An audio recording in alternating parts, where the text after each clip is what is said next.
Hello everyone, my name is Scott Peasley and I'm a level 1 pain physiotherapist with the Australian Physiotherapy Association here in Australia. And as I alluded to in my last introduction video, I wanted to discuss men's health issues, and I think that the best way to start off with that is my expertise, which is chronic pain management.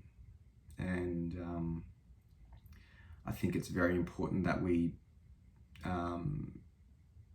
get this information out in the open for blokes, especially because I feel as though when it comes to chronic pain, there's a lot of blokes out there that will try and do what we call a boom and bust cycle and try and push through the pain, and that's not necessarily the right thing to do.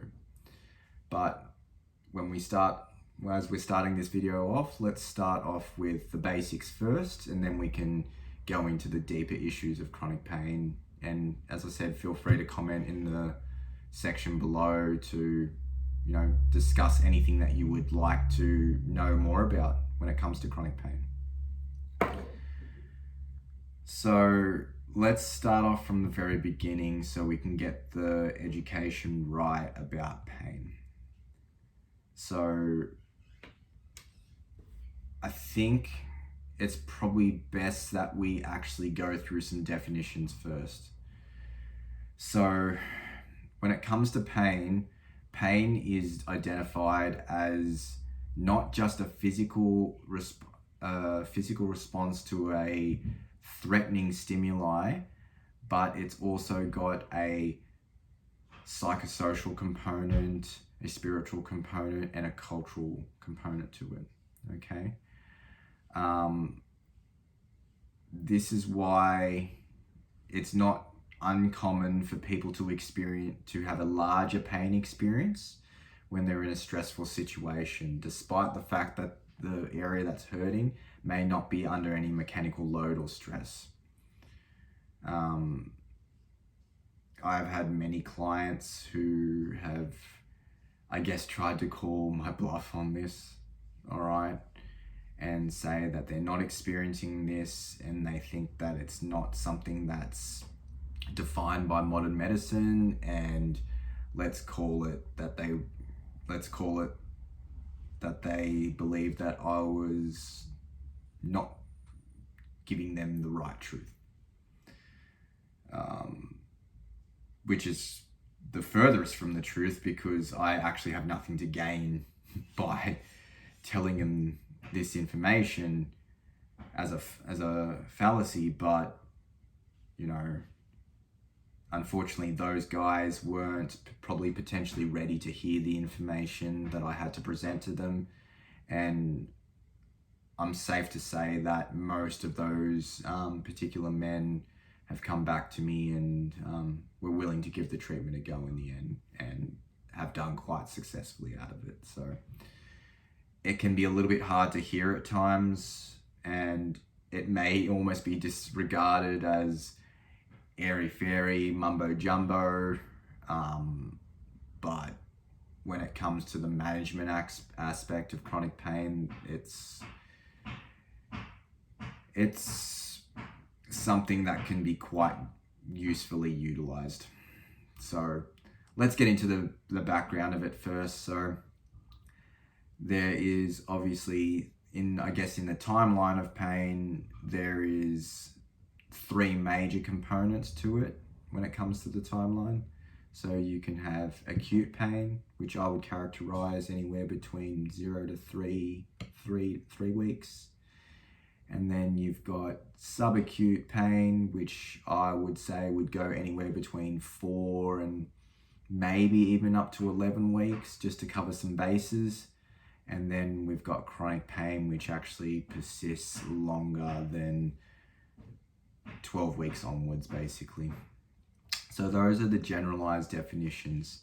But then there is also different types of pain as well too. So different types of pain there's different types of pain in the sense of how we feel it, and I guess you would say the way that the body physiologically delivers that kind of pain. So let's start with the very basic principles first of let's call it mechanical pain, or what we call nociceptive pain. Okay, so nociceptive pain is basically what I like to call cause and effect pain. So this can be derived from trauma, mechanical dysfunction. It can be caused by thermal or chemical like damage. Okay, so for example, this could be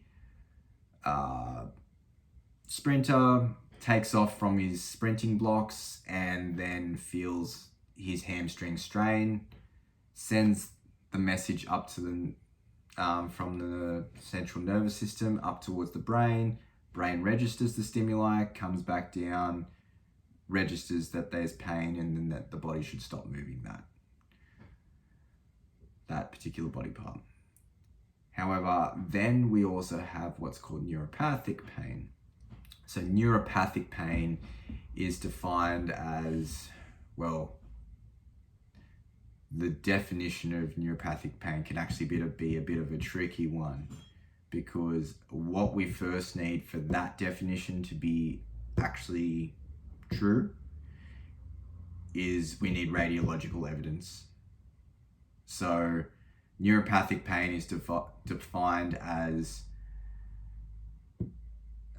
compromise of the peripheral nervous system that is identified radiologically, which could be done by, say, an MRI or some sort of other investigation like that, that shows compromise to that particular nerve.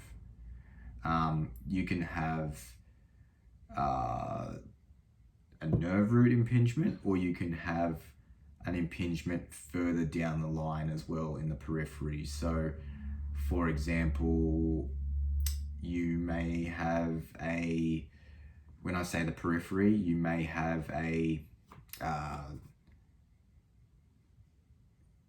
basically a nerve maybe a nerve entrapment just around the elbow here, and then that would still be considered neuropathic pain, because there is an entrapment happening, but it's not, say, necessarily happening at the nerve root. Those particular symptoms are usually characterized by burning, pins and needles, numbness, loss of power, and by I mean loss of power, loss of function of anything basically below the site of compromise. But as I was saying, it needs to have that radiological evidence of impingement or compromise of the nerve, I should say. And then we have the last type of pain, which is actually called nociplastic pain. Nociplastic pain is the one that's, I guess, more characterized with chronic pain. They kind of go quite hand in hand with each other. And that's not to say that you can't have neuropathic pain and nociplastic pain at the same time, or even nociplastic pain and nociceptive pain at the same time. Okay, they're all very interchangeable. Okay, but the thing about nociplastic pain is it's based on the actual central nervous system. Okay, basically, when that kind of pain comes into particular, I guess, play, all right, it means that the nervous system has gotten very used to delivering pain signals to that actual area. So, for example, someone that has chronic regional pain syndrome, okay, in the right foot, the central nervous system has gotten very, very sensitized and very used to delivering pain signals to that area. So you could probably take an MRI of that foot and it would probably come up very, very normal, as if there was nothing wrong with the actual foot.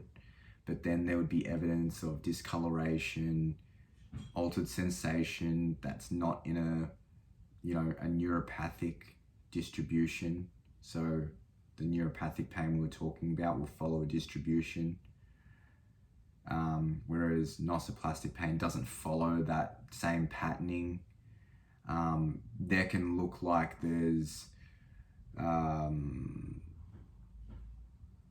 like morphic changes that happen to the foot as well too. So it can look like the toenails are about to fall off.